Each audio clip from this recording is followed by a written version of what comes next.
আজ আমি টমেটো বাগানে এসে দেখছি প্রায় অনেক কটা গাছে একটা দুটো করে টমেটো পেকে গেছে। তো সেই কারণে আমি টমেটোগুলো তুলে নেব বাড়ির জন্য। আর এখানে দেখছো কি সুন্দর বড় বড় হয়েছে টমেটোগুলো আমাদের ওই বাগানে।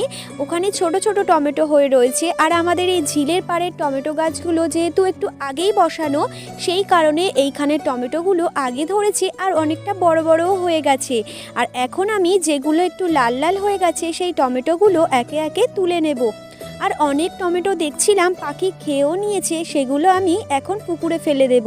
বেশ অনেকগুলোই পাখি খাওয়া টমেটো ফেলে দিয়েছিলাম, ভেবেছিলাম এই টমেটোটা ভালো হবে, কিন্তু দেখছি এই টমেটোটাও পাখি খেয়ে নিয়েছে। তারপর ভাবছি কয়েকটা বাড়ির জন্য লেবুও তুলে নিয়ে যাই। দেখো এখন লেবুও পাড়তে শুরু করেছি। দেখে 4টে মতো লেবু তুলে নিয়েছি, আর সাথে তো নিয়েছিলাম আগেই কাঁচা লঙ্কা। আর দেখো কাঁচা লঙ্কা তুলেছি, সাথে তুলেছিলাম লেবু, আর এখানে কয়েকটা রয়েছে টমেটো।